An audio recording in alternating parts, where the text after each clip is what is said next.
Okay, so this is our presentation on fitness profiling a female footballer and an evaluation of a training session for fitness development.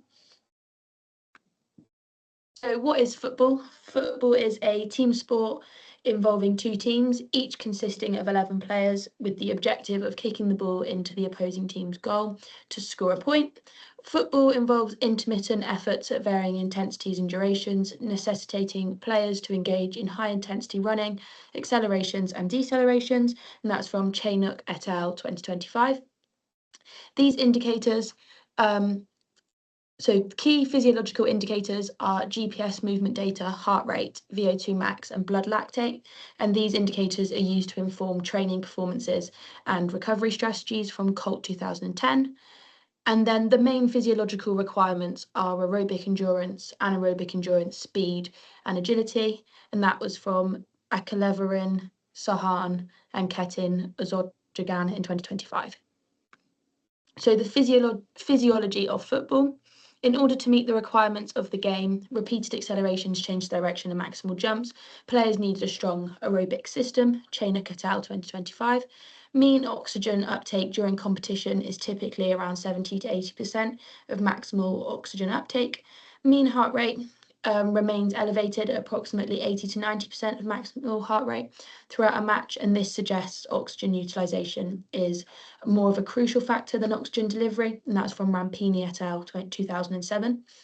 A well-developed anaerobic energy system is required to perform repeated accelerations, change direction, and maximal jumps. So in terms of strength is a powerful predictor for discrete tasks performed during match play, such as jumping, kicking, and changing direction, and changing speed.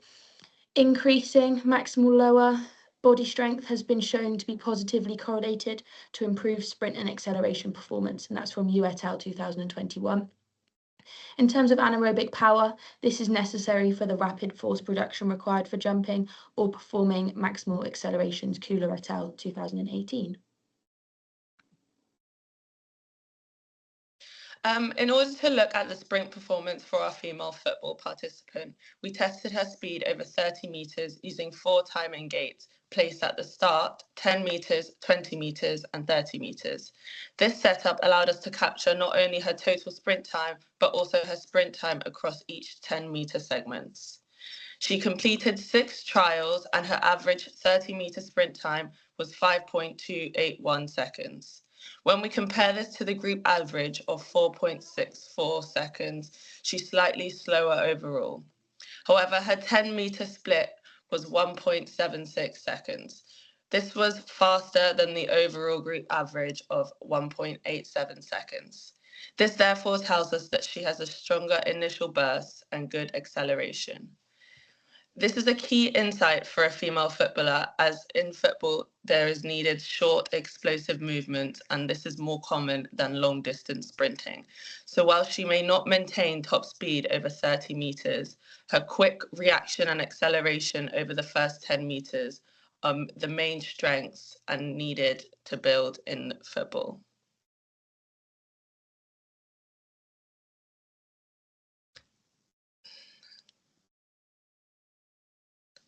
This slide shows how we used a Z-score to evaluate her sprint performance in relation to the rest of the group. The formula is the mean minus the individual score divided by the standard deviation. In this case, both her score and the group's mean were 4.855 seconds, and the standard deviation was 0.316. That gives us a Z-score of 0. Meaning she's exactly average compared to the other female footballers in our data. It's important to remember that footballers don't train like elite sprinters, and therefore their focus is on agility, acceleration, and short bursts of sustained speed instead of a long-term duration. So comparing sprint times to track athletes wouldn't be meaningful. What stands out for this participant is her faster 10-meter split, which shows she's quick off the mark. That's a valuable trait in footballer, especially when reacting to passes or chasing down the ball. Her slower 30-meter sprint time suggests she could benefit from training that improves sustained speed and stride frequency, and that's something we'll address in the training plan later in the presentation.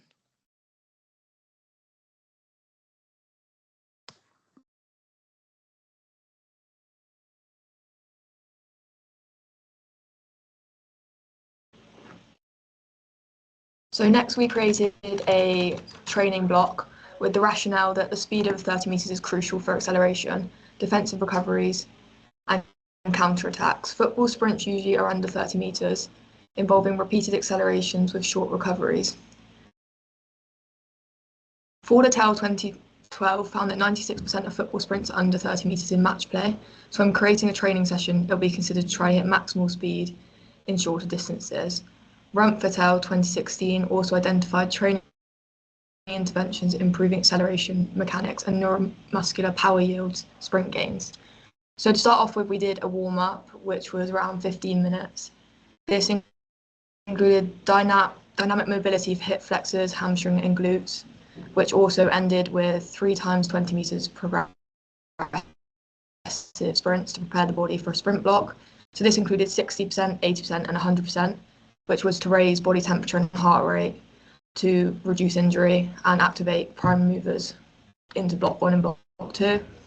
So for block 1, we did 5 times 20 meter sprints. This was if you had access to a gym with 15 to 20% body mass with the weight on the sledge push. However, if the players didn't have access to a gym, we used an elastic band. So you'd get into pairs and one would put the band around the player to add resistance. These drills will increase horizontal force and acceleration. The next block we did was maximal sprints, so 3 times 30 meters with 2-minute rests in between. This will benefit players as it will improve stride frequency and could lead to a top speed during the session. And then in the top session, we did 2 teams split off into rondos. 2 players from each team then would sprint into the opponent's circle and try win the ball back. This was disguised running so that it would make the players include everything that they've just learned and put it into practice. And then to end the session, we just did an 11v11 game so that we could put high intensity running and sprints into practice throughout match play. And then to end it, we just did a cool down, which was recovering and helping the joints with flexibility.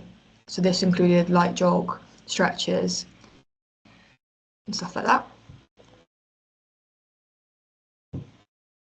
So our physiological rationale is that the 30-meter sprint relies predominantly on the anaerobic alactate energy system, supported by neuromuscular power, motor units, recruitment and intermuscular coordination. The ability to accelerate quickly depends on how effectively the neuromuscular system can produce force in a very short time. Sprinting, particularly over 30 meter, recruits predominantly LX, fast twitch glycotic, and type LA, fast oxidative fibers. This training session integrates resisted sprints, technical drills, and maximal efforts to enhance adaptations across the neuromuscular, metabolic, and biomechanical domains. Ross et al. 2001 found that high-intensity sprint efforts, so under 90% max velocity, stimulates recruitment of high-threshold motor units. This resulted in improved synchronization and firing frequencies. Furthermore, resisted sprints include the sled push with weights, or the paired banded sprints, which increased force, production, and rate of acceleration by enhancing horizontal power. This was found by Alcaraz et al. 2018. Also, Datsun et al. 2017 discovered that players perform 140 to 180 high-speed runs per match in an elite female game. So enhancing 30 meter sprint capacity directly improves offensive breakaways, accelerations, defensive recovery speed, and repeated sprintability. By sprints, this session develops specific physiological system demands, which ensures training transferability to performing.